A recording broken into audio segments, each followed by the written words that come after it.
रंगभरी एकादशी की कथा। रंगभरी एकादशी को विशेष रूप से काशी में अत्यंत धूमधाम से मनाया जाता है। इसे आमलकी एकादशी और रंगभरी ग्यारस भी कहा जाता है। ये पर्व फाल्गुन मास के शुक्ल पक्ष की एकादशी को आता है और होली के आरंभ का प्रतीक माना जाता है। इस दिन भगवान शिव माता पार्वती को गौना कराकर काशी लाते हैं और पहली बार उन्हें रंग यानी गुलाल अर्पित करते हैं। पौराणिक कथा। पुराणों के अनुसार जब माता पार्वती ने कठोर तप करके भगवान शिव को पति रूप में प्राप्त किया, तब उनका विवाह भव्य रूप से संपन्न हुआ। विवाह के बाद कुछ समय तक माता पार्वती अपने मायके में ही रहीं। समय बीतने पर फाल्गुन मास की शुक्ल एकादशी के दिन भगवान शिव अपनी बारात के साथ माता पार्वती को विदा कराने पहुंचे। देवताओं, गणों और ऋषियों के साथ भव्य उत्सव हुआ। जब शिवजी माता पार्वती को लेकर काशी पहुंचे तो वहां के भक्तों ने उनका भव्य स्वागत किया। पूरा काशी नगरी आनंद और उल्लास से भर उठी। इसी दिन शिवजी ने माता पार्वती के साथ रंगों की होली खेली। गुलाल और अबीर से पूरा वातावरण रंगमय हो गया। तभी से ये परंपरा शुरू हुई कि फाल्गुन शुक्ल एकादशी को शिव पार्वती का ये आगमन उत्सव रंगभरी एकादशी के रूप में मनाया जाए। आमलकी एकादशी का महत्व।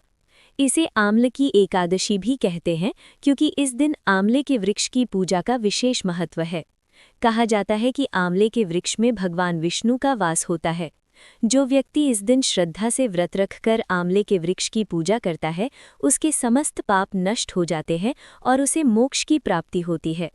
एक अन्य कथा के अनुसार एक राजा ने इस एकादशी का व्रत किया और अपने राज्य में भी सबको ये व्रत करने के लिए प्रेरित किया। एक दिन एक शिकारी भी अनजाने में उस व्रत और पूजा में सम्मिलित हो गया। मृत्यु के बाद उसे स्वर्ग की प्राप्ति हुई। इससे सिद्ध होता है कि इस व्रत का फल अत्यंत महान है। काशी में रंगभरी एकादशी का उत्सव। काशी विश्वनाथ मंदिर में इस दिन विशेष शोभा यात्रा निकाली जाती है। माता पार्वती की प्रतिमा को ससुराल आगमन के रूप में सजाया जाता है। भक्तजन गुलाल उड़ाते हैं और भजन कीर्तन करते हैं।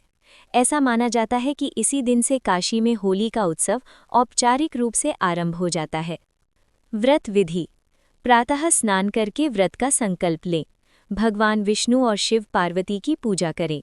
आंवले के वृक्ष की पूजा कर दीपक जलाएं। दिन भर उपवास रखकर भजन कीर्तन करें। द्वादशी के दिन व्रत का पारण करें। फल और महत्व। जीवन में सुख समृद्धि आती है।